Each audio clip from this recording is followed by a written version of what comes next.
It was the best decision of all time. This road is amazing.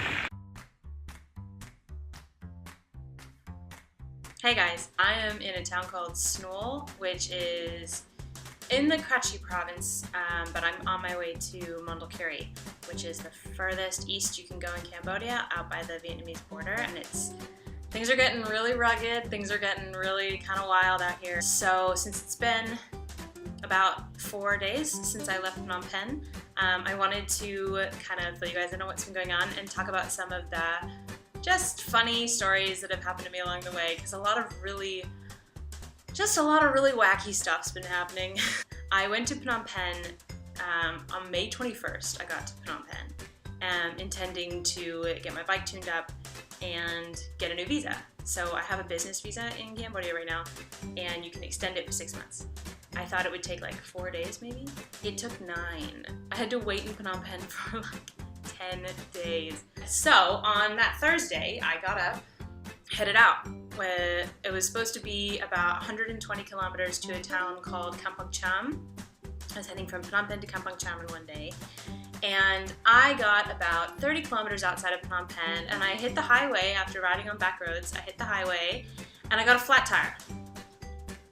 I just got a flat tire. I'm 30 kilometers outside of Phnom Penh, heading off into a pretty remote area. So I'm turning around going back to Phnom Penh, and I'm really pissed off about it. I'm just really pissed off. This is like my 14th flat tire of the trip. That's more days than I've been riding, honestly. Like, it's just so frustrating. It's really pretty here, and I'll come back tomorrow when I really leave Phnom Penh.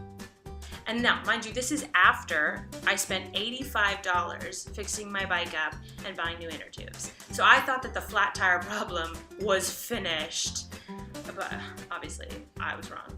And decided, I really need to figure this out. Maybe it's the tire. So I decided to turn around and go back to Phnom Penh. I was only 30 kilometers out, so it wasn't such a big deal. It was just one more day, So I get back on my bike and I'm riding off down the road to go back to Phnom Penh. I'm retracing my steps. Not 20 minutes later, I get another flat tire. I mean, like, seriously.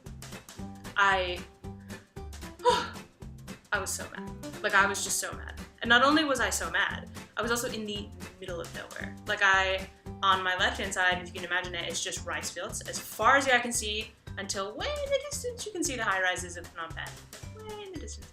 And on my right side is the back of a garment factory, like a sweatshop, like where all your fancy clothes get made. I was right next to it. And then there's like nobody around, just a bunch of trucks on the street, and I've got this flat tire, and I'm not gonna fix it. I'm not gonna put another inner tube in. So I get off my bike and I start walking my bike over towards, there's like a little area where people sell food for the workers in the garment factory. And I walk up to this market with my bike and it's flat tire. 2 men come up to me and they're like, oh, we speak English. I'm like, it's okay, I speak a little bit of Khmer. And they keep trying to say, we'll fix your bike. Right over here, we'll fix your bike. And I keep saying, no, I don't want you to fix my bike. And they just think that I'm like an idiot. And so they keep trying to take my bike, and I'm saying, no, I want to drive to Phnom Penh. Like, please, someone help me drive to Phnom Penh. And they just won't listen. Not being able to communicate is one of the most frustrating things in the world. It drove me crazy, and I'm sitting there and I'm saying, no, I don't want to fix it. And I'm trying to say, I fixed it already, and I fix it over and over and over again, and it just breaks. And I'm saying this in Khmer. One of the guys listens to me, and he's like, something clicks in his head, and it's like, oh, you want to drive to Phnom Penh? Yes, thank you. And they're like, okay, let's get you a tuk-tuk. Start looking for tuk-tuks. Oh no, all the tuk-tuks are busy. But eventually, what I ended up doing was getting into the back of like a cart that a local farmer was using to cart sugarcane around. Okay, after 2 flat tires in 1 day and a little bit of a temper tantrum, a very nice man is giving me a ride back to Phnom Penh in this van.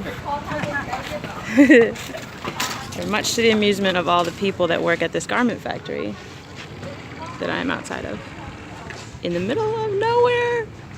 $5, ride back to Phnom Penh. Here we go. And I got back to the city, and it's fine, and I got a new tire, and everything was great. So, take 2. So the next day, heading out again, I had basically 2 options.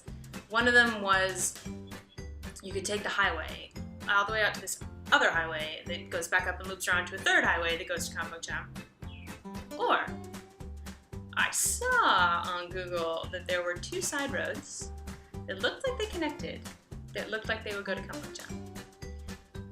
But if I've learned one thing on this bike ride, it's that you cannot trust Google Maps in Cambodia. You just can't. Like I don't know where they get their data, but they think of it like cow paths or roads. And so, pro tip, if you ever come to Cambodia, don't trust Google Maps. So I asked the local, does this go to Kampong Cham? And they're like, no, it doesn't, no, it doesn't. So I took it anyway, because why not? Like, I wanted to see what happened. And at first it was paved, and it was this long straight paved road through wide open green rice fields and big like old traditional wooden houses. The Khmer wooden houses are they're really beautiful, and just lined with palm trees and temples everywhere. It was like what I had imagined when I imagined doing this bike ride. That's what this road was. Like, it was so beautiful, and because it's already started raining, everything is that like vibrant, luscious green that you want it to be, like the green of a rice field. Oh my god, it was so beautiful. And after a while, it switched to being a dirt road. So I'm flying along on this dirt road, and the people are, at this point it's gotten pretty rural, so everyone who sees me is, Barang, Barang, Tana, like Barang, Chikang, like just shouting out the normal things they shout at me. And then suddenly, here's a big market town. You're in a market town, like totally out of, like, no, what is this market town doing here? So I pulled over, parked my bike next to this little like restaurant thing, I guess, and all the people, everyone is staring at me. Every single person. And none of them are talking. None of them are talking to each other. None of them are talking to me. They're all just like staring at me.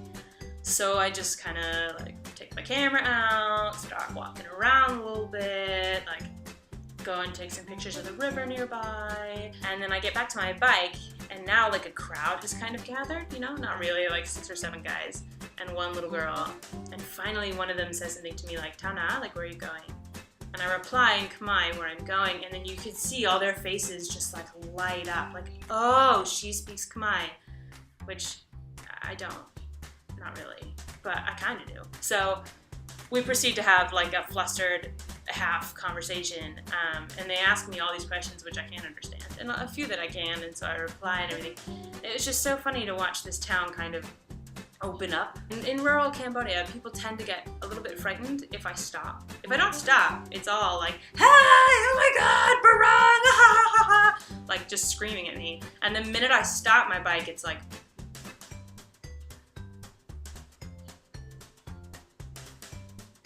until I start talking, or one of them will be brave enough to say, where are you going, or where you come from, or something like that. And I made it to Kampong Cham, woohoo, in one day, which I actually kind of thought I was going to have a problem doing, because it was like 120 kilometers, but it was easy. Like, it was easy to do. It was flat, but it was easy. So that was cool. It's cool to feel like I'm a lot stronger, Like, the first day that I did the ride, 77 kilometers, almost killed me. But, yeah, 112 kilometers on the flat's fine. Then I did something a little bit weird. 3 years ago, I came to Cambodia and stayed for 2 weeks in a village in a place called Chiro, which is outside Kampong Cham, volunteering, teaching English, which I'll make another video about my thoughts on that. Now is not the time. And I decided to go back and visit. It certainly, it showed me how much I've changed. I can remember the girl I was when I came in 2014, insecure, anorexic, like hating myself, and I'm not that person anymore, and that felt really good. I spent a whole day there, and it let me go for a really nice bike ride along the Mekong. Hello. Hello. Oh my god, we're having so much fun on this bike ride. I'm not hearing any of my shit. Just riding my bike. I hate cars here, but riding on these country roads is my absolute favorite thing about riding a bike in Cambodia. Even though right now it's just a joyride, I'm staying in a real estate village nearby. So I'm just going for a joyride, just taking photos, this video. I'm having the time of my life out here though. It's so beautiful. I'm right on the Mekong. Oh my god, you guys, look at this. Yeah, it was just a beautiful day. Like a really beautiful day. Left there yesterday, and I headed out to where I am kind of now, to a town called Mimot. Maymot. I've been trying to listen to the way the Khmer people say it, and I can't get the pronunciation right. I have no idea. So let's call it Maymot. And I just took the highway the whole way out. It was only supposed to be a 90-kilometer day. And then about, shoot, I don't even know, maybe like 45 kilometers in, I have no idea. I saw a sign on the side of the road that said, you know, ancient temple, 5 kilometers this way. So, like, obviously, I had to go see it, right? And I kind of figured that it would be like a little bit remote, but we had a sign on the main road, so it had to be like a tourist site, right? Every person that I rode my bike past, it wasn't even the hello, hello that I usually get. It was just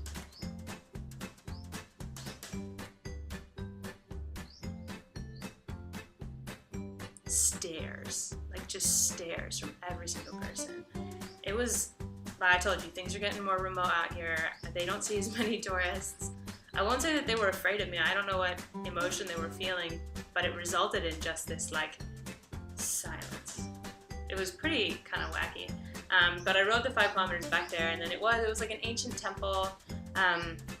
It was small, and they built this massive modern temple right next to it with a huge sleeping Buddha. Like, he was huge and beautiful, like really nice. So I spent some time walking around there, got on my bike to head back the 5 kilometers, and it was funny. It was like word had gotten out that there was a barong riding around back here, you know? Because this time, instead of the stairs, I got the, hello, hello, where you go? Like, what? Like, did you put out a bulletin or something? Like, what's going on? Why are you all being so friendly this time? Had early dinner with like this really nice Khmer family, and then this man came and sat down with me who said he'd been living in Paris, and so he kept wanting to know if I'd speak French. That's something that keeps happening to me. Khmer men of the older variety, like they're older than 50, keep coming up to me and speaking to me in French. And then I have to say to them in Khmer, I don't speak French. Which usually results in them like breaking down into just like hilarious laughter, just losing it. One guy actually had to reach out and hold onto my arm to hold himself up because he thought it was so funny that a white girl would be here who spoke Khmer but not French. Yeah, that keeps happening. So this guy was sitting next to me while I'm eating my dinner, and he's telling me about how he used to live in Paris, and now he's here. And the reason that he's here is because the elections are this weekend. In fact, the elections are today as I'm saying this. And so he'd come back out to this region because this is where he was going to vote. And today, all the men that I spoke to today all had like purple ink on their index finger, because I guess when you vote in Cambodia, you like swoop with your index finger and some indigo ink. So yeah, everyone's been voting today, and we'll see what happens with that. And then, okay, last story time, I swear to God, and then we're done. Today, the ride, I decided to take a back road, because it was only 47 kilometers, so I decided to take this back road that cut through. It was just stunning. It was the best decision of all time. This road is amazing. This is exactly what I was hoping I'd find out here. It's like a dirt road through, like a well-maintained dirt road. Through villages, really nice looking villages. Some of the people that I've stopped and talked to are really, really, really nice. Really surprised to see me, but really nice. Rolling hills, which is making it pretty challenging, but hey, you know, challenging is good sometimes. This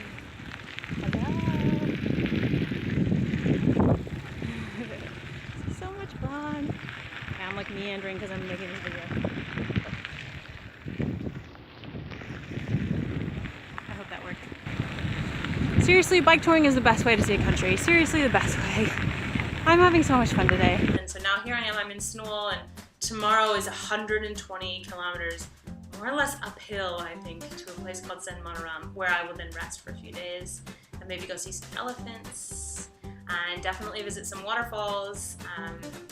Yeah, and then it's some rugged riding after that. So next video, hopefully we'll have lots more interesting clips about waterfalls and elephants and jungle. And until then, keep exploring. If you like this, if you want to see more from me, please subscribe to my YouTube channel. I'm posting new videos more or less every week.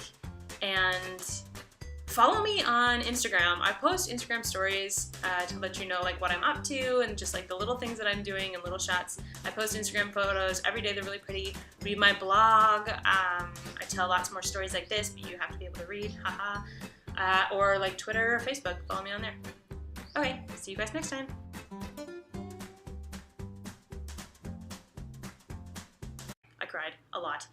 So after all the crying, life is so not fair.